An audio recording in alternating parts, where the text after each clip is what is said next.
Машина шоқалақтап секіріп ойқы-шойқы жолда ызылдап жүрісі өнбейді, алдан түк көрінбейді. Әлгі ертегілердегі таусоғар мен күл таусарлар шайқасындай құм, қар, жентек-жентек машинамызды сабалап құм қойнауын әңкі-тәңкісі шыққан. 2 мәрте оппағарға тығылып әзер шығарып алдық. Өлдім-талдым дегенде жылт еткен жарық көрінді. Әупілдеген 2 барақ ит алдымыздан жүгіріп шығып шабалана үрді. Қора-қопсыға жанай салынған үйге тақап тоқтай қалғанда есіктен тонын желбегей жамыла бір жігіт жүгіре шықты. Кет әй, әрі кет деп итерді, апарып үйшіктеріне қамады. Келіңіздер деп басса техникті ғана танып, біздерге таңырқай қарап үйіне бастады. Жаурап қалмадыңыздар ма? Жол ұзақ, күн болса мынау боран дегендей, мен свет берейін, қазір шабанканы қосайын деп серейген ұзын жігіт қалбалақтап қалды. Кыр-пыр етіп шабан движогы оталып, лып-лып электр жарығы жанды. Біз үйге жаурап кірдік. Бетінің қызылы тамған толықша келген ақсары келіншек үй ішін жиыстырып, төрге көрпе төсеп жатыр. Бекболов бірден тапсырма бере бастады. Пешті жағып шайларыңды әкеліңдер. Келінжан тездет тоңып қалдық. Қазір ағалар дөңгелек үстел үстіне қант, май қойып, шай әкелгенше Бекболов таныстыра бастады. Мына кісі бәріміздің бастығымыз деп мені мақтап талай жерге апарды. Өзі газетке шыққан менің әңгімелерімді оқығандығын танытып, үлкен жазушы деп дардай қып қойды. Бір үскен су торғайдай әптер-тәптер шығып мыжырайған Ережепов пешке кіріп кете жаздап қақталып отыр. Ал осындай сапарларға әбден етөліп кеткен Ертай ширақ қайта қонақ қағады. Мынау әлгі жылқышымыз Саттар, мынау келіншегі Гуля. Шаймен бірге сыңғырлап бөтелкелер келді. Ережепов көзі тұнып, 2 рет қырлы стаканмен тартқаннан кейін кәдімгідей сөйлей бастады. Ал Басеке, мен мына Саттармен Қаншенгелге барып келе қояйын деп. Бекболов орнынан тұрды. Келін шырағым, соғым етіне молырақ сал. Мен де әлгі пошташыға шаруам бар еді, сендермен бірге барайын деп Достырақтың бастығы Ертайды оларға қосылды. Ережепов машинадан сөмкемді алам деп далаға бірге шығып кетіп еді, көзі тіпті атысып кетіпті. Үстелде тұрған арақтан дәу бір стаканға лүпілдете өзі құйып толтырып алды да лақылдата жұтқан.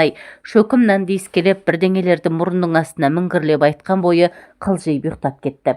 Бұрышқа көтеріп апарып жатқызып үстіне тонын жаптым.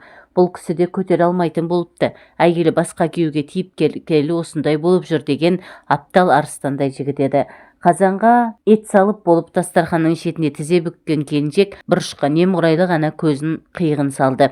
Өзі түк ішпейді. Енді осыдан мәңгіріп, ертеңгісін бірақ оянады. Өте білімді жігіттің төресі еді. Шамның білтесіндей таусылып бітіп барады. Дастархан үстіне бір шиша арақ әкеп қойды. Оқымысты қайным, жаурап келдің ғой, кел мынадан тартып жібер. Жаңа айттым ғой, мен ішпеуші едім. Онда менде таза спирт бар деп сандығын сарт-сұрт еткізіп ашып, ішінен әскери фляшка шығарды. Ем үшін қарашы, түшкіре бересің, денеңді суық буып алған. Шынында да мұздап жайым болмай тұр. Жасым 29-да дейсің бе, күйеуім 36-да, ал өзім деп сылқ-сылқ күлді. Өзім биыл 26-ға шығамын. Мына келіншек менен де жас екен ғой. Жұп-жұмыр білегі мен толық омырауына көзім еріксіз түсіп кетті. Оқымысты қайным-ау, жеңгеңнің ниетін қайтарма деп стаканға жартылай фляшкадан спирт құйды да бір шыны таза су әкеліп берді.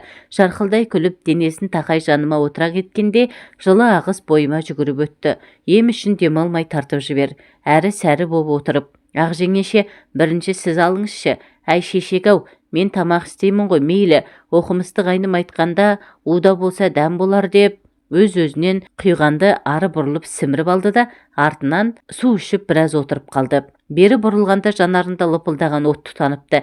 Әдемі жан жадыратар жымиысы қандай. Нар тәуекел ала ғой, қане қайным. Иә, денсаулығы үшін деп көзімді шарт жұмып тартып кеп жібердім. Ауа жетпей тұншығып барамын.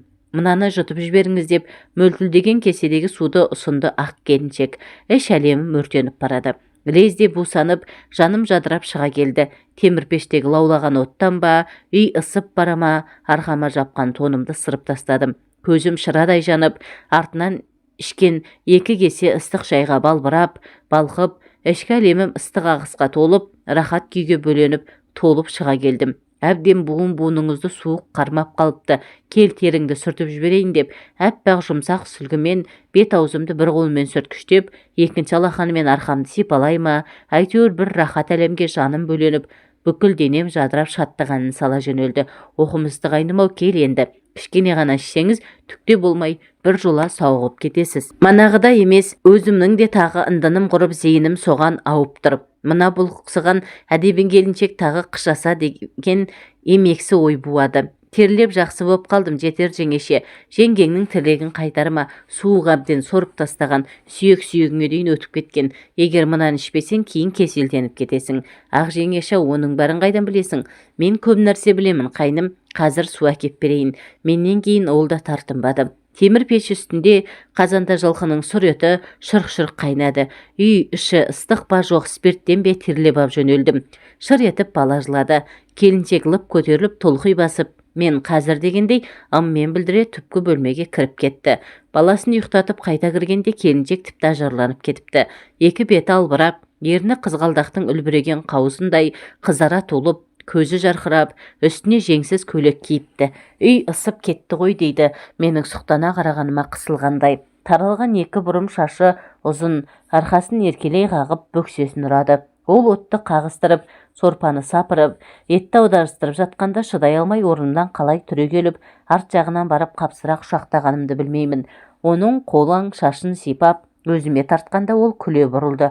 Өй қайным-ау, етті сапырайында деді, зілсіз үнмен сыбырлай. Мен еркінсіп кеттім. Әппақ мәрмәрдай мойнынан, жұпар иісті омырауынан, топ-толық ерінен өліп өшіп сүйе бастадым. Шешегі-ау, жүр ана бөлмеге барайық деп еркелей назданған келіншек түпкі бөлмеге жетектей жөнелді.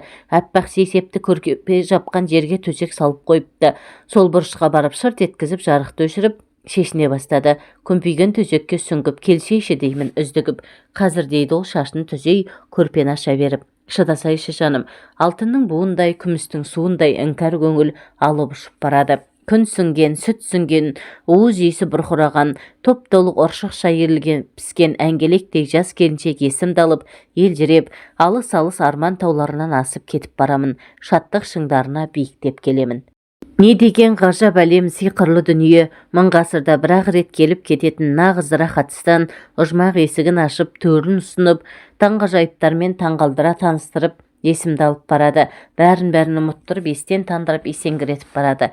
Қыз жібектің желкілдеген әсем көңіліндей, Ақбаянның ақжарқын пейіліндей, қызғыртқаның сағынышты сазындай әлдилеген ағылпа әппақ сезімдер тұтқында шахид болып кетсең де, арманың болмас сірә. Әппақ шуда бұлттар үстімен желбірей ұшып келемін. Ағараңдаған ақ періштелер тым биікке алып ұшып әкетті. Көзім ілініп барады екен, селкете ояндым. Аналар келіп қалса қайтеміз. Ол мойнымды құшақтаған білегін алып мекірене керілді. Малдың бүкіл документін, актілерін түні бойы толтырып таңертең ғана келеді.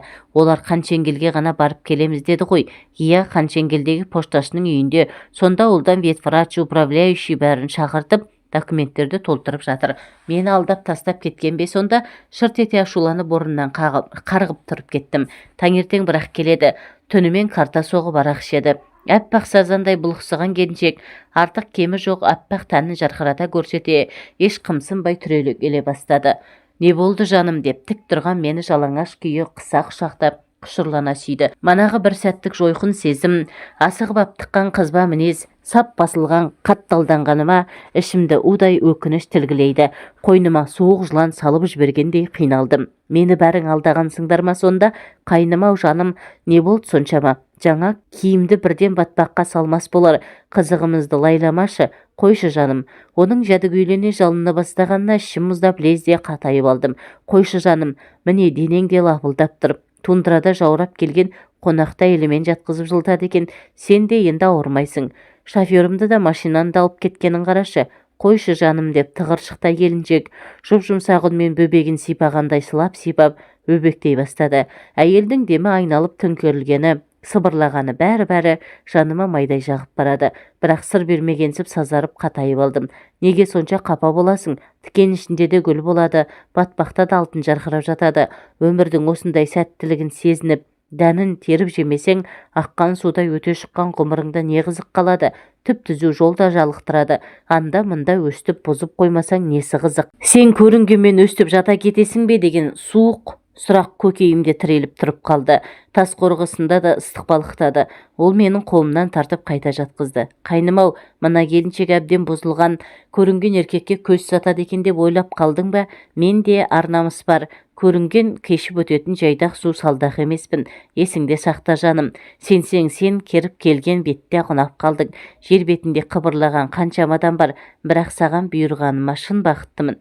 Өйткені сен маңдайы жарқырап туған нағыз алтын айдарлы ертегімсің менің. Сенесің бе? Сені осыдан бір ай бұрын түсімде көргенмін. Жаңа кіріп келгенде таң тамаша болдым. Мен ылғи осылай болашағымда түсімде көремін. Бақсылығың бар ма, тәуіпсің бе? Жоға, бірақ келешекте болатын жағдайларды түсімде алдын ала көріп қоятыным бар. Ылғи осылай. Апырай, мен түк көрмеймін, тіпті түкке сенбеймін. Білесің бе, армандай берсең алыс таудың шыңына да шығасың. Міне бүгін сенімен жолықтым. Бақыттымын. Мұндай бақыт бұйыра бермейді. Ол өліп өшіп қайта сүйіп құшақтап еркелете бастады. Шынында да жомарт бақыт құсы басыңа қонды деген осы екен. Келіншектің ыңғайына көніп, бұлықсыған денесіне көміліп, арман тауларына қалықтап барамын. Ләззат атты таңғажайып әлем есігін ашып, бәрін тарс ұмытатын, әппақ нұрға бөленіп, гүл-гүл жайнар қайран шақтар-ай. Ауызғы бөлмеде қаңғырлап шелек қылады. Тасыр-тұсыр етіп есік ашылды. Шошып тұра бергенімде, жаным, ол Ережепов қой, есін білмейді, далаға шықпақшы.